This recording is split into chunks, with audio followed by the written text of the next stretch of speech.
In today's breaking story, Denmark just ruined Donald Trump's morning with a brutal new bombshell.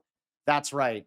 Once again, Donald Trump is making history in the worst way possible. How's it going, everybody? Merry Christmas, and welcome back to another video. My name is Hunter Avalone, and don't forget to click that subscribe button if all you want for Christmas is Donald Trump to be impeached. And I can completely understand it. I mean, Donald Trump, MAGA as a whole, they're basically just full of racists. Sorry if that sounds like a buzzword, but it's true. Send her back. And they're screaming it. And people wonder why when I say, in order to be in the MAGA movement, either you're racist or you had to overlook a lot of racism. And so which is worse? That you didn't prioritize that racism isn't enough to make it disqualifying for Donald Trump to be president or to be a supporter of Donald Trump? You can't, no one can deny, if you look at that rally, that has, to me, that's reminiscent of the Klan rallies, of these racist rallies, of these neo-Nazi rallies. And that audience, as Jennifer just said in the chat, loves it. And I wasn't going to say the Klan rally at first, but it looks like a Klan rally and saying, send her back, telling people to go back where they came from. Can you get more racist than that? Let's also not forget the fact that Donald Trump capitalized on racism both in 2016 and in 2024 to win the election. In fact, during Trump's first term, the majority of Americans said that his presidency made racial issues worse. Fast forward to nowadays, and I can only imagine how much worse this has gotten. Luckily, however, people are standing up. Our people have been forced to live in fear. Everyday activities like dropping off the kids at school, going to the park with your family, going to the doctor, showing up at your job has meant risking your safety and your livelihood. Fear and intimidation have been visited upon us by fellow Americans. It's unconstitutional. It's not the Illinois or the America that I know. Our nation is better than this. Standing here today with friends and neighbors, small business people, advocates, community activists, partners in government, and the General Assembly, I'm here today to sign into law an expansion of legal protections for the people of Illinois. Together, we're sending a message to Donald Trump, to Kristi Noem, to Gregory Bavino, and anyone else seeking to terrorize our people. Your divisiveness and your brutality are not welcome here. You absolutely love to see this. Here's to hoping there are countless lawsuits against Donald Trump's ICE, but things just got even worse. That's right, Denmark dropped a surprise bomb on Trump and ruined his morning.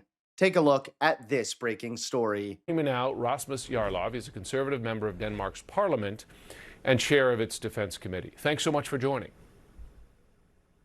Hello, Jim. Thank you. So first, I'd like your reaction to seeing Denmark, a NATO treaty ally, looking across the Atlantic at the U.S. and seeing a potential threat.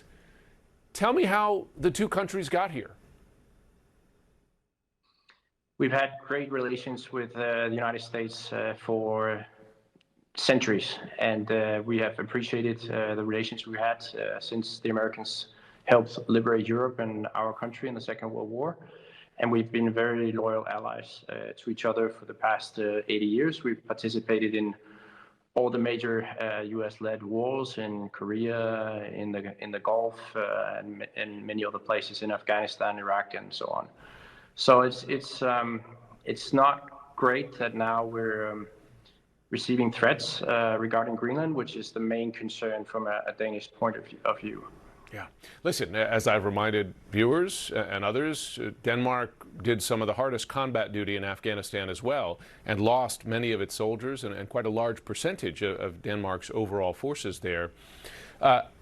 As you know, there are many in this country who disagree with the U.S. president on its approach to Denmark, including both Democratic and Republican lawmakers. Do you believe there is any anything standing in the way of President Trump continuing to antagonize Denmark?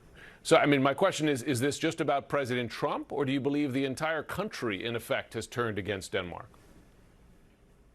No, we don't believe the entire United States of America has turned against Denmark or against Europe. We know very well that there's a lot of different opinions in the American public. And we've also seen polls citing that there's not a majority of the population that agrees with the idea of starting a war with Denmark to take over Greenland, that doesn't want to be part of the United States. So I would hope that reason would stand in the way of this happening. And we hope we can also appeal to the Americans' self-interest. It's not about just loyalty to allies. It's also about self-interest, that there's no need to have bad relations across the Atlantic. We want to have good relations with the Americans. We think it's very beneficial to both countries, and the Americans have access to everything they could possibly want in Greenland, including natural resources, military access, and everything else. They already have it. So there is no need for any type of military action or any threat of taking over the country in any other way. At least on paper, the U.S. and Denmark remain treaty allies. They're both members of NATO. But now you have Denmark looking to the U.S. as a potential threat. Can those two things be true at the same time? Or is the reality that that alliance doesn't truly exist anymore?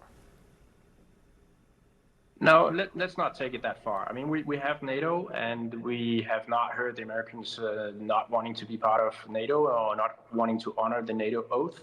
So let's not take it as far as saying that we don't have NATO anymore and we're not allies. We are allies. We are in NATO together, and we have sworn an oath to fight for each other if that should be necessary. We already did it in Afghanistan when the United States invoked the NATO Article 5 as the only country in NATO's history. So we already went there and fought for the Americans. And the Americans definitely fought for us in the Second World War. So I think we owe each other some gratitude. I think we owe the Americans more gratitude than the other way around. And we understand that. We also understand that Americans are tired of paying too much money to protect Europe. That's fair enough. But it shouldn't develop into animosity and belittling each other and talking about how Europeans want to end freedom of speech and other things that are being said at the moment that simply are not true. We share the same values. We should be allies. It's much better for both Europe and the United States. But given the national security strategy and the harsh words that it had for Europe, and frankly less harsh words about Russia, do you see the U.S. under President Trump leaning towards Russia and away from its NATO allies? I mean, you can't reasonably say that the Americans are supporting Russia. The Americans have sanctions against Russia. They don't have sanctions against Europe. So they're not supporting Russia. But of course, we would want them to take the war in Ukraine more seriously. We just read the new American security strategy that came out last week, where it says basically that the Europeans should calm down and not be so afraid of Russia. We are very, very concerned about Russia, because once you reward Russia for invading another country and just let them do it, they're going to do it again. They've done it repeatedly over all of their history, and they break every treaty you make with them. So not taking that serious is, we just don't agree with that, and we feel like that's a very, very grave concern for Europeans. Thanks so much for watching. Please click that like button and subscribe to Occupy Democrats so that you can stay informed and help us stop Donald Trump.